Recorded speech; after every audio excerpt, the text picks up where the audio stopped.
నమస్తే అండి, welcome to Guntur రుచులు. ఈరోజు అయితే ఇక్కడ రెసిపీ పకోడీ, గట్టి పకోడీ. కానీ ఇదైతే ఉల్లిపాయ ఒక్కటే కాదండి, నేనైతే ఇందులోకి సొరకాయ తురుము వేసేసుకున్నాను. చాలా సూపర్గా ఉంటుంది. ఒక్కసారి అయితే ట్రై చేసి చూడండి. సొరకాయ ఎప్పుడు మన మార్కెట్ నుంచి తెచ్చినా మనకి ముక్క కట్ చేసి ఇవ్వరు, సొరకాయ మొత్తం ఇస్తారు కదా. కొంచెం కూర వండాక మళ్ళీ దీంతో ఏం చేయాలా అనుకునేటప్పుడు సొరకాయతో గారెలు కానివ్వండి, లేదా మెత్తడి చెక్కల్లాగా కానివ్వండి, ఇలా పకోడీ కానీ ట్రై చేసి చూడండి. సూపర్గా అయితే ఉంటుంది. కొంతమంది సొరకాయ ఇష్టపడని వాళ్ళు ఉంటారు, పిల్లలు. వాళ్ళకైతే మరి పోషకాలన్నీ వెళ్ళాలంటే ఏదో ఒక విధంగా వెళ్ళాలి కదా, అందుకే ఇది మంచి బెస్ట్ రెమెడీ అనమాట. మరి ఇంకెందుకు ఆలస్యం, ఎలా చేయాలనేది వీడియోలోకి వెళ్తూ చెప్తాను. ఈరోజైతే ఇక్కడ సొరకాయతో పకోడీ కోసం అండి, సొరకాయ చిన్న సైజు ముక్క, ఒక పావు కేజీ కన్నా పెద్దగా ఎక్కువగా ఉంటుంది, 300 గ్రామ్స్ వరకు ఇది తీసుకున్నాను. నేను తొక్కంతా తీసి తురుము పెట్టుకుంటున్నాను. క్యారెట్ తురిమే దాంట్లోనే ఇట్లా పెద్దగా హోల్స్ ఉన్న వాటిల్లో తురుముకుంటే చాలా చాలా బాగుంటుంది. ఎందుకంటే కొంచెం ముక్క పెద్దగా అనిపిస్తుంది కదా, ఇలా చిన్నదాంతో కాకుండా దీంతో తురుముకోవాలి. అలాగే ఇక్కడ ఉల్లిపాయలు పెద్దవి 2 తీసుకుంటున్నాను, పచ్చిమిరపకాయలు ఒక 4, కొంచెం కరివేపాకు, అలాగే కొద్దిగా కొత్తిమీర కూడా. మిగిలినవన్నీ పిండి కలుపుతూ చెప్తాను. ముందైతే ఇక్కడ నేను సొరకాయ అంతా కట్ చేసుకొని మొత్తంగా తొక్క తీసేసుకుంటున్నాను.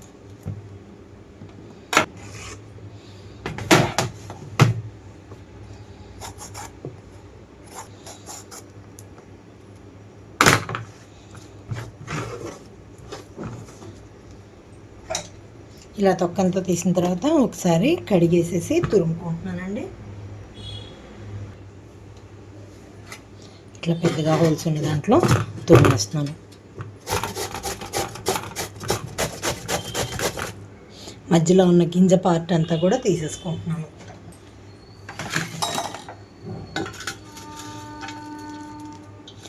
నేనైతే ఇందులోంచి నీరు అయితే పిండట్లేదండి, ఎందుకంటే ఇప్పుడు నేను పిండి కలుపుకోవడానికి వాటర్ అయితే మళ్ళీ వేయాలి కదా, ఈ సొరకాయలో ఉన్న వాటర్ సరిపోతుంది. చూసారు కదా. ఇప్పుడు ఉల్లిపాయలు కూడా నిలువుగా స్లైసెస్గా కట్ చేసుకుంటున్నాను. ఇప్పుడు ఇందులోకి కట్ చేసి పెట్టుకున్న ఉల్లిపాయలు, అలాగే పచ్చిమిరపకాయలు ఒక 3-4, దీంతో పాటుగా కొత్తిమీర,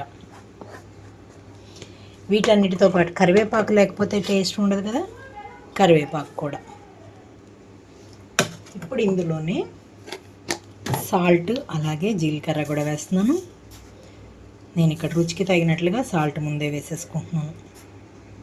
అలాగే జీలకర్ర కూడా 1 స్పూన్ వరకు జీలకర్ర. ఇదంతా ఒకసారి బాగా కలిపేసుకుంటున్నాను. ఉల్లిపాయలు మనం కట్ చేసినప్పుడు ఇలా వస్తుంది కదా, మొత్తం కూడా ఒకసారి కలుపుకుంటే చిన్న చిన్న పెటల్స్ లాగా ఊడిపోతాయి. చూసారు కదా, మొత్తం కలిపేసుకున్నాను. సొరకాయలో ఉన్న వాటర్ అలాగే ఉల్లిపాయల్లో సాల్ట్ వేసాం కాబట్టి వాటర్ అంతా వచ్చేసింది. ఇప్పుడు ఇందులోకి శనగపిండి అలాగే బియ్యపిండి కలుపుకుంటున్నాను. మీకు మెత్తగా కావాలి పకోడీ అనుకుంటే ఒక శనగపిండితోనే వేసేసుకోండి, గట్టి పకోడీ కావాలంటే బియ్యపిండి కూడా యాడ్ చేసుకోండి.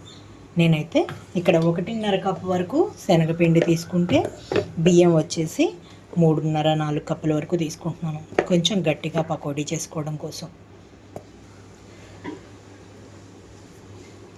ఇందులో కారం కావాల్సిందే కదా, పచ్చిమిరపకాయ వేసినా సరే కారం వేస్తేనే టేస్ట్, అందుకే 1 స్పూన్ వరకు కారం కూడా వేసుకుంటున్నాను. కొంచెంగా పసుపు కూడా వేస్తున్నానండి, పసుపు అనేది మీ ఆప్షన్ మాత్రమే.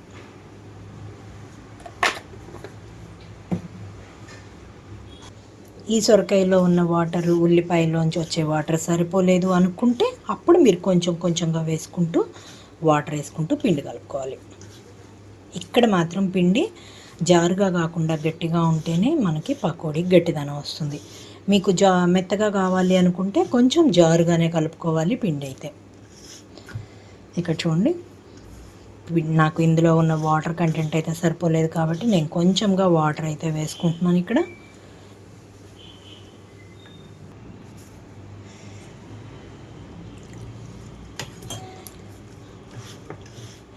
అలానే ఎక్కువ వేయకుండా కొంచెం కొంచెంగా వేసుకుంటూనే కలుపుకోవాలి. ఇక్కడ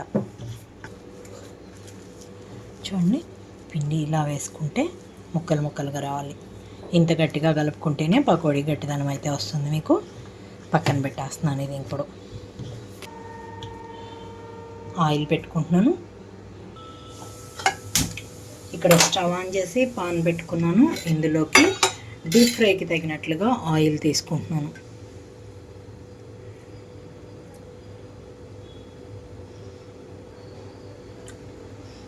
మీడియం ఫ్లేమ్లో ఉంచి ఆయిల్ అంతా హీట్ అవనిస్తున్నాను.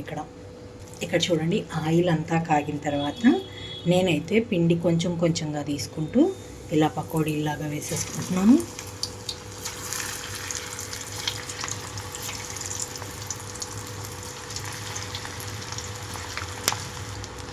నేనైతే ఇక్కడ శనగ నూనె వేసుకున్నానండి. మీకు ఏ ఆయిల్ అయినా కూడా, అంటే సన్ఫ్లవర్ ఆయిల్ కానివ్వండి, రైస్ బ్రాన్ ఆయిల్ కానివ్వండి, పామ్ ఆయిల్ కానివ్వండి, ఏదైనా కూడా సూపర్గానే ఉంటుంది. వేసిన వెంటనే కదిలించకుండా 2 నిమిషాలకు కలుపుకుంటున్నాను.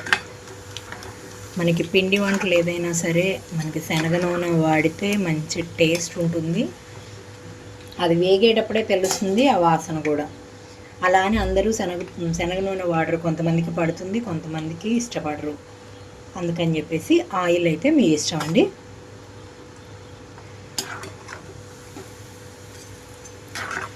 మీడియం ఫ్లేమ్లోనే ఉంచి వేయించుకుంటున్నాను ఈ పకోడీ మొత్తం కూడా. 2-3 నిమిషాలకి చూడండి పకోడీ మొత్తం చక్కగా వేగిపోయింది. వీటన్నిటిని నేను ఒక బౌల్లోకి తీసేసుకుంటున్నాను. మీడియం ఫ్లేమ్ మీద పెట్టి వేయించుకుంటేనే చక్కగా వస్తుందండి. ఎందుకంటే లోపలంతా పచ్చిగా ఉంటే కూడా మనకి తినేటప్పుడు అస్సలు రుచి అనిపించదు. ఇది లోపలంతా కూడా వేగితేనే మనకి సొరకాయ కూడా చక్కగా వేగిపోతుంది.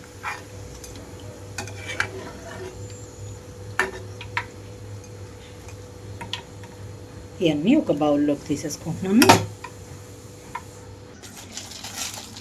చూసారు కదా, సొరకాయతో పకోడీ రెడీ అయిపోయింది.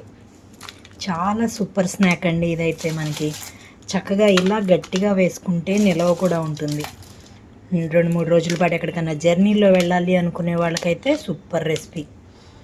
మరి ఇంకెందుకు ఆలస్యం, ఉల్లిపాయలు ఒక్కటే కాకుండా ఇలా మధ్య మధ్యలో పకోడీ సొరకాయతో చేసుకోండి. మీరు కావాలనుకుంటే ఇందులోకి ఏదైనా ఆకుకూర, పాలకూర కూడా వేసుకోవచ్చు.